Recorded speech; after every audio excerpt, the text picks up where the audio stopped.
Olá, bem-vindos a mais uma edição do programa Conexões. Aqui o nosso objetivo é democratizar o conhecimento, conectando você com as ideias de pessoas com experiências em educação e ligadas à inovação em educação, tecnologias e linguagens. No programa de hoje, eu recebo a professora Maria da Graça Nicolete Mizukami. Graça é pedagoga com doutorado em Ciências Humanas e pós-doutorado realizado na Santa Clara University, na Califórnia.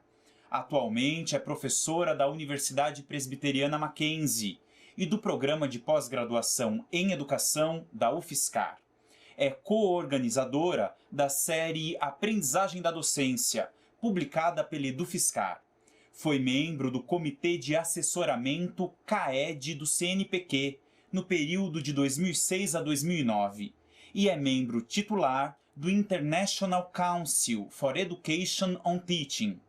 Tem experiência em formação de professores, atuando com os temas Base de Conhecimento para o Ensino, Aprendizagem e Desenvolvimento Profissional da Docência, Práticas Pedagógicas e Casos de Ensino. Professora Graça, muito obrigado pela presença. É um prazer recebê-la aqui no Conexões. É mesmo. Professora, o trabalho do professor, dependendo do nível de ensino em que ele atua, tem especificidades, tem particularidades, não é mesmo? Eu queria que você me dissesse, contasse a quem nos assiste, quais são as particularidades ou especificidades do trabalho do professor no ensino superior. Olha, a sua questão, ela tem dois pontos básicos. Num primeiro momento, vale para o professor do ensino superior o que a literatura tem apontado em geral quanto à aprendizagem da docência em qualquer nível, modalidade e campo de conhecimento. Então eu gostaria de focar inicialmente aquilo que é geral do professor em si. Perfeito. E depois mais especificamente do professor do ensino superior. Em relação à profissão docente, agora pensando no início aí, como do ensino superior, pensando na universidade, aquilo que nos une, por exemplo, na UFSCar nesse momento, é o fato de todos nós sermos professores. Em diferentes departamentos, com diferentes áreas de conhecimento, com diferentes trajetórias, tanto de pesquisa quanto de inserção no mercado profissional. Né? Nós temos na universidade a docência como um dos tripés da concepção do que seria o ensino superior de norte a sul do Brasil, leste a oeste também, é claro. Em termos das especificidades, que seria vou colocar inicialmente em termos do que é geral. A literatura tem apontado que processos de aprender a ensinar e de se desenvolver profissionalmente são processos de longa duração. Isso vale tanto para o professor da educação infantil, quanto o professor do ensino superior, quanto o professor lá, o supervisor de altos estudos que esteja trabalhando com uma atividade docente. Né? Entre as características assim, gerais desse processo, há um primeiro momento em que há uma preparação formal para esse exercício profissional. No caso dos professores dos diferentes níveis, pensando em educação infantil, ensino fundamental 1 e 2, ensino médio, há uma preparação formal nos cursos de licenciatura, em diferentes áreas de conhecimento. No caso do ensino superior, é o único segmento da profissão docente para a qual não existe uma preparação formal. Né? Via de regra, nós somos contratados na universidade pela área de pesquisa ou área de especialidade a qual nos dedicamos. Né? O que acontece nesse percurso? A preparação formal, que é a característica, por exemplo, no caso do professor universitário, daqueles que provêm da licenciatura, a preparação formal ela não garante um bom desempenho da profissão. Nem a prática docente por si só, ela garante um bom desempenho na profissão. Por exemplo, a gente lida com duas crenças básicas em relação à docência. Uma delas é que quem sabe a matéria, ou quem conhece o campo específico, ele já é, por natureza, um bom professor. Isso a experiência tem mostrado que não é suficiente, e as pesquisas têm mostrado também que o domínio do conteúdo específico por si só não garante. Ele é essencial, é fundamental, é condição necessária para que o professor seja um bom professor, mas ele não é suficiente. Por outro lado, aquilo que tem, até que essa outra crença que tem fundamentado muito a nossa atuação no ensino superior, é de que a prática ensina, né? Então, no momento que eu estou inserida num contexto educacional, lidando com o departamento, lidando com o centro, lidando com a universidade toda, a minha prática ao longo da minha vida, ministrando disciplinas, discutindo nos colegiados e tudo mais, isso vai me oferecendo um repertório suficiente para eu trabalhar muito bem como professor. Isso também por si só não se sustenta. Por quê?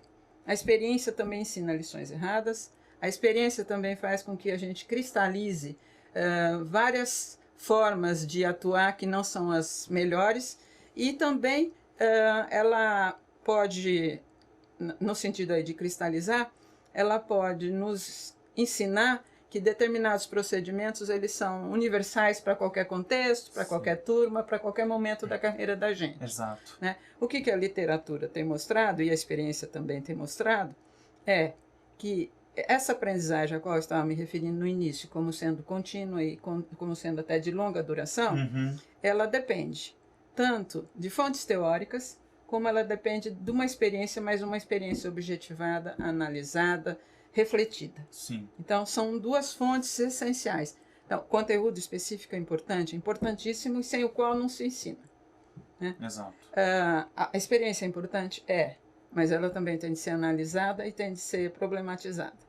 Então, tanto a experiência como o conhecimento específico, eles são elementos centrais nesse desenvolvimento nosso enquanto profissionais. Né? Ainda em relação a algumas outras contribuições da literatura, a gente precisa também notar que a docência é a única profissão que a gente tem uma experiência prévia, não como agente, mas como observador, desde o tempo que a gente começa a frequentar a escola. Né? Então, a gente tem modelos de professores, a gente tem modelos de interação professor-aluno, modelos de instituições, a gente tem formas de como o professor interage com o conhecimento. Né? Todos nós temos todas essas experiências, até nós temos bons professores e temos experiências também com antimodelos. Mas isso é diferente em relação a outras profissões, porque quando a pessoa que escolheu a docência como profissão inicial, principal, quando ela chega na universidade, nos cursos de licenciatura, né, vai ser o primeiro momento de preparação formal, que a formação inicial ela tem contornos de começo, meio e fim. Ela não dá conta de toda a formação das pessoas. Ela dá conta de oferecer uma base inicial de conhecimentos para que a pessoa possa começar a ensinar. E a partir dessa base inicial é que a pessoa vai se desenvolver nos diferentes contextos em que ela for atuar. O que acontece, via de regra, quando a gente conversa com professores egressos das licenciaturas? Sim. Eles falam, olha, o que eu aprendi na faculdade é uma coisa, a sala de aula é outra coisa, estou aprendendo tudo de novo, o que eu aprendi na faculdade não serve. A realidade não é bem essa. É que a faculdade ela tem uma função de oferecer um repertório inicial. E esse repertório inicial deveria favorecer uma postura investigativa do professor ao longo da sua carreira. Se você só pergunta, a universidade contribui para a sua formação, normalmente o professor vai dizer não. Né? Agora, se você faz uma entrevista em profundidade com esse professor, ele começa a relacionar a formação que ele teve com o início da carreira e com os dilemas, os problemas e até mesmo o sucesso que ele está tendo naquele momento. Né? Então, o que a gente vê é a formação inicial tem que ser considerada na sua especificidade e nos seus limites. Né? Mas ela não esgota a formação do professor. Então, ela continua. Vamos voltar agora ao caso do professor do ensino superior. Né? Aquele professor que teve licenciatura, ele de uma forma ou outra teve alguns conhecimentos pedagógicos. Né? Não quer dizer que ele esteja bem preparado para a docência, quer no ensino superior, quer nos outros níveis de ensino. Né? Mas já é um início. Né? No caso do professor que não teve licenciatura, isso está mais ou menos zerado. Ele vem com aquela experiência que ele tem enquanto aluno, né? Inclusive enquanto aluno do ensino superior.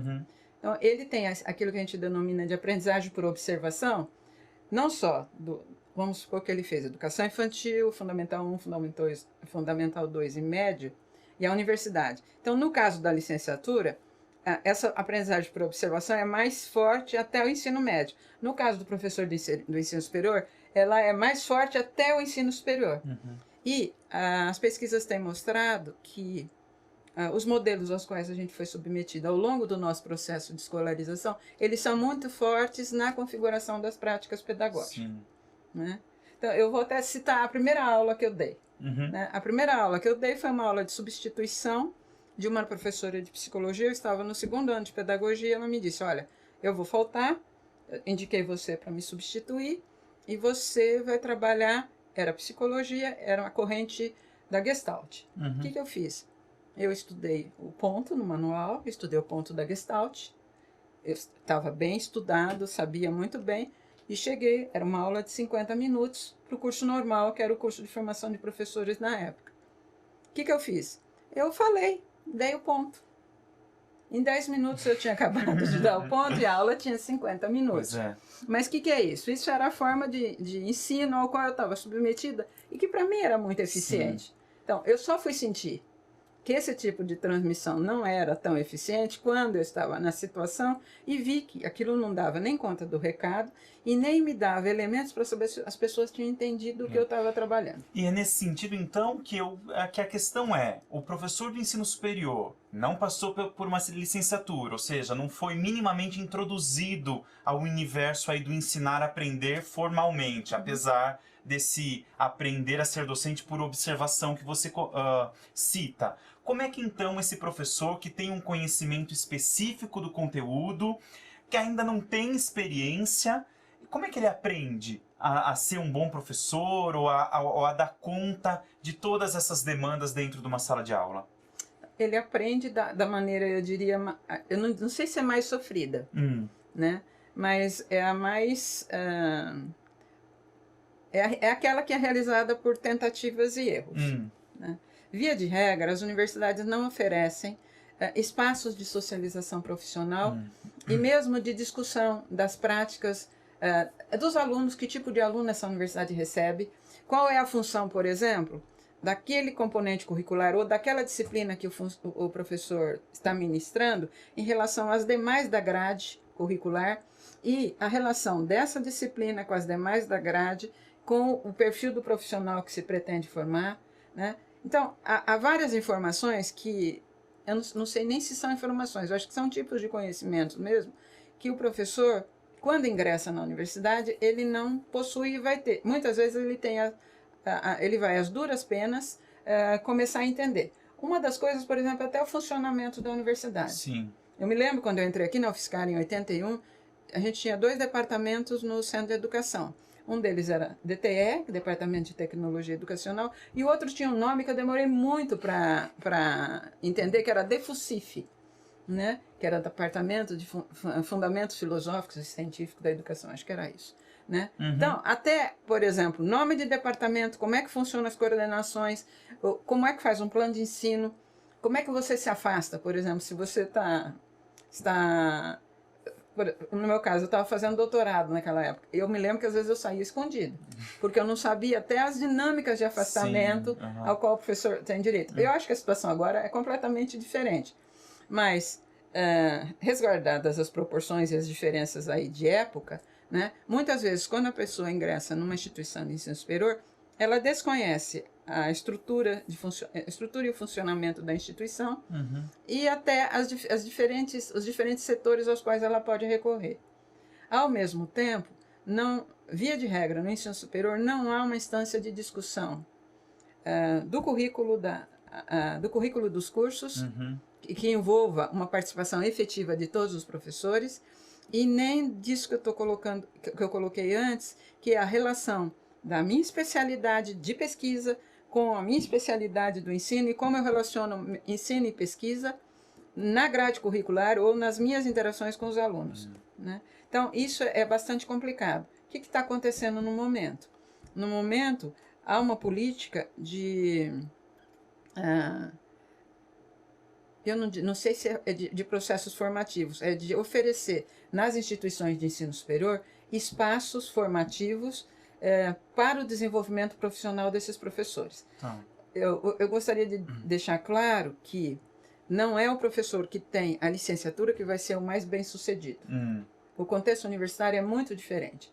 É o professor, de fato, que vai, ao longo do tempo, trabalhando nessa inter-relação entre fontes teóricas e análise da prática, é que vai ser, nesse contexto, bem-sucedido. Porque é ele que vai entender melhor o aluno, ele que vai entender melhor o currículo, ele que vai entender melhor a instituição, mas tendo sempre como eixo a disciplina ou a área específica de conhecimento que ele tem. Sem esse conhecimento profundo da disciplina, ele também não vai conseguir ser bom professor. Tá, mas esse processo de aprendizagem e de conciliar as fontes teóricas com a prática refletida, ele é um processo solitário? Ele dá do professor dele com ele mesmo, enfim... Via de regra, pensando usualmente no que acontece com o professor quando ele ingressa no ensino superior, é altamente solitário. Né? Quer dizer, e é solitário e depende muito de variáveis individuais, depende muito do compromisso que aquele professor tem com a área dele e com o ensino. Porque ele pode, ao mesmo tempo, ele pode analisar o que ele faz, mudar e tudo mais, como ao mesmo tempo ele pode se conformar vamos dizer, ao dia a dia da instituição e transmitir aquilo que ele tem que transmitir, achando que aquilo, de fato, é o trabalho dele. Então, tem uma frase do Dewey, numa discussão com professores, que um professor se coloca e diz o seguinte: olha, senhor, tudo que o senhor está falando, para mim não é novidade, porque eu tenho 10 anos de experiência. E o Dewey pergunta: o senhor tem 10 anos de experiência ou o senhor tem 10 anos da mesma experiência? Então, isso que você está colocando do individual, ele pode ser muito nesses termos. Eu vou ter 30 anos da mesma experiência. Certo. E a instituição não vai me cobrar nada e nem vai... Eu não tenho nenhuma forma de prestar contas disso e, ao mesmo tempo, isso me é muito tranquilo. E foi assim que eu fui formado, é assim que eu vou formar meus alunos. Sendo que a época que eu fui formado é uma e a época que eu estou trabalhando com os meus alunos é outra. E a instituição também é outra, via de regra. E quais que são, então, os desafios institucionais para que a gente possa oferecer aos docentes um programa de desenvolvimento da profissão docente, enfim, que a gente possa acompanhar e oferecer uma infraestrutura para que esse profissional possa se desenvolver na sua profissão? Eu acho que a primeira coisa, antes do programa, deveria ser, por exemplo, a regra geral da universidade é valorizar o docente. Valorizar o que esse docente sabe, valorizar o que ele pode fazer e valorizar o que ele faz no dia a dia. Isso, o professor tem de se sentir valorizado na atividade de ensino. Se isso não acontece, via de regra, a pesquisa é que aquilo que move, estou muito via de regra, aquilo que move o profissional do ensino superior vai assumindo sempre a função de figura em relação ao ensino como fundo. Se ele é valorizado, se ele percebe o sentido até da relação entre eu conhecer algo e eu possibilitar que outras pessoas também conheçam esse algo e se desenvolvam até no sentido de se tornarem pesquisadores, né, muda o foco da minha pertença ao ensino superior. Né? Então ele tem de se ver protagonista mesmo daquela instituição, daquele departamento. A valorização do professor, para mim, é condição indispensável.